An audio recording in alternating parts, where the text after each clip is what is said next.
Qual é a origem, o projeto de sociedade implícito e os parâmetros de funcionamento das escolas convencionais contemporâneas? Que efeitos e subjetividades essas escolas têm produzido? Eu sou Helena Singer, sou socióloga e atuo já há muitos anos com a inovação na educação, articulo o movimento de inovação na educação. Bom, as escolas contemporâneas, as escolas convencionais que a gente estudou, que a gente conhece, elas têm origem em um projeto, de certa forma, um projeto de democratização do conhecimento, né? O ensino mutualista, essa perspectiva de que o conhecimento é alguma coisa que se acumula, né? E cada vez você vai acumulando mais conhecimentos ao longo da vida, porém só alguma parte da sociedade tem acesso a esse conhecimento que se acumula. E nessa constatação nasce o projeto da escola, em que no espaço de tempo mais curto possível, aquela pessoa que tem o conhecimento, que é o professor, que detém livros, que são coisas caras, vai poder distribuir esse conhecimento para o maior número possível de crianças. Então essa é a origem da escola como a gente conhece, e esse formato, né, do professor que em 50 minutos vai apresentar, professar um conhecimento bem determinado para 50 alunos, 30 alunos, 40 alunos, e ao longo da sua vida escolar, os alunos vão acumulando, né? Vão superando série, mais e mais conhecimentos nesse seu processo de escolarização. Então, a visão é, primeiro, uma visão de conhecimento que é muito determinada, né? É uma coisa acumulável, quantificável, só uns têm, outros não têm, né? E, segundo aspecto, do ponto de vista da aprendizagem, da subjetividade, é bom, para você acumular, adquirir esse conhecimento, você precisa não ter corpo, você precisa estar parado, controlado, né, prestando atenção naquela pessoa que tem aquele tempo muito curto para te passar todo aquele conhecimento. Então, esse formato em que as pessoas estão sentadas em carteiras, enfileiradas, e que essas carteiras não possibilitam que as pessoas conversem entre si, porque o foco está naquele professor que tem aquele tempo para distribuir aquele conhecimento. E a perspectiva é essa, né? E à medida em que você vai acumulando conhecimento no seu processo de escolarização, você vai ficando cada vez mais inteligente, mais sabido, e depois você será capaz de distribuir esse conhecimento se você se tornar um professor também, né? Então essa é a ideia básica desse modelo de escola que até hoje prepondera, né? Que é, por incrível que pareça, esse modelo não foi atingido na sua estrutura básica, né? De um professor, um determinado número grande de alunos, num determinado tempo curto, com um conteúdo bem claro que vai sendo acumulado, né? Então, isso tem esse efeito sobre os corpos, que não fazem parte do processo de conhecer, né? Como se isso fosse uma atividade puramente intelectual, né? E pelo contrário, né, os corpos precisam ser disciplinados, senão eles atrapalham o conhecimento. Não, são duas coisas distintas, tanto que também tem a ver com uma visão de sociedade em que esse tipo de conhecimento é um conhecimento superior ao conhecimento que se produz, né, a partir de outras perspectivas, como a produção artística, o conhecimento da lida com a natureza, né, a transformação da natureza, o conhecimento, o trabalho, né, em si. Então, toda essa visão está presente no modelo da escola que a gente tem, por mais que ele já não faça mais nenhum sentido do ponto de vista do seu propósito inicial, porque o conhecimento já não está mais disponível apenas para um número muito restrito de pessoas que detêm livros, né? Pelo contrário, e a relação que as pessoas têm com o conhecimento, mesmo esse conhecimento específico, né, o conhecimento científico ou conhecimento filosófico, é um conhecimento no qual as pessoas navegam, né?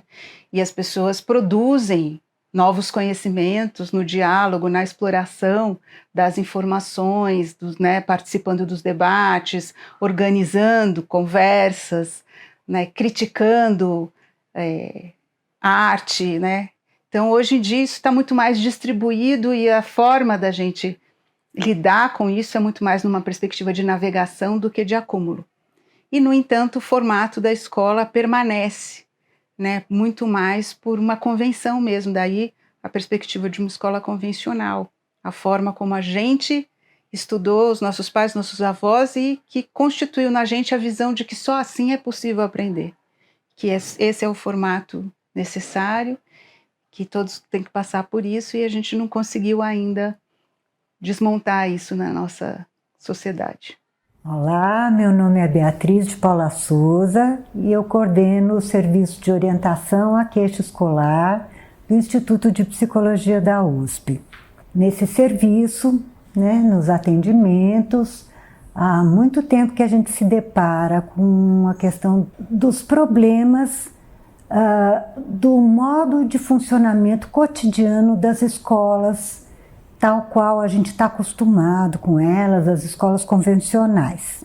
E estudando, acabamos percebendo que as escolas, tal qual a gente conhece, elas não são naturais, como a gente costuma pensar, Elas não são eternas e elas também não sempre foram assim. Aliás, não foi sempre que existiu escola. E também outras culturas têm outras formas de transmissão de cultura e de constituição de subjetividades, Essa escola, tal qual a gente conhece, gente, ela tem, então, origem, como a Helena já apontou, num projeto de uma democratização da possibilidade de saber, no bojo, enquanto política pública, no bojo da Revolução Francesa e seus desdobramentos nos países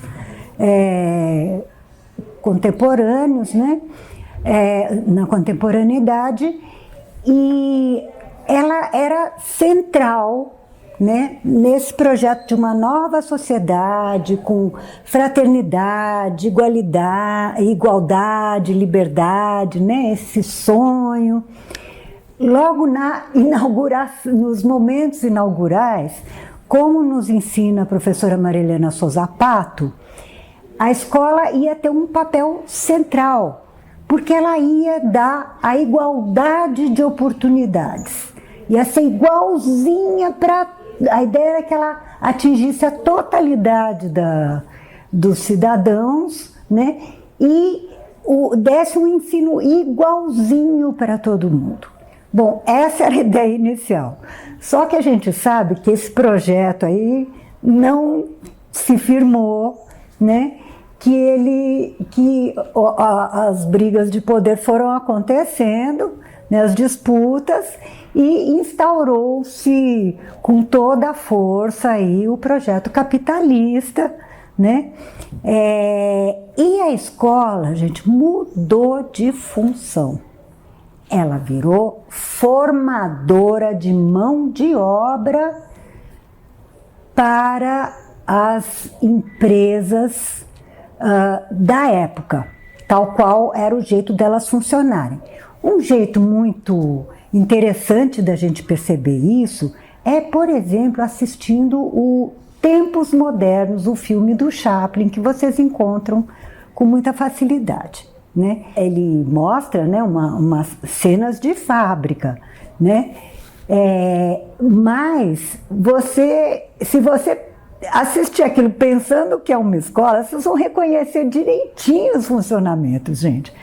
O horário de entrada, o sinal, o ritmo que tem que ser igual para todo mundo, o trabalho individual ali na esteira, os corpos disciplinados para ficar lá fazendo trabalhos repetitivos, a manutenção da ordem, a importância que é dada para a disciplina, para a ordem, o não pode conversar, não pode interagir, os alunos fazendo cera, tentando escapar daquele sistema enlouquecedor, e pede licença para ir no banheiro e fica enrolando no banheiro. Vocês reconhecem, gente, direitinho a escola, É claramente assim, um treino de trabalhadores para um certo modo de produção da época, né?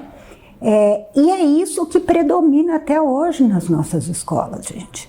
Agora, é muito importante a gente lembrar que nem sempre foi assim, então, né, como eu falei no início, nem sempre continuará a ser. Se a gente toma consciência disso, né, e se a gente tem um outro projeto de sociedade, um outro projeto de humanidade, a gente muda a escola.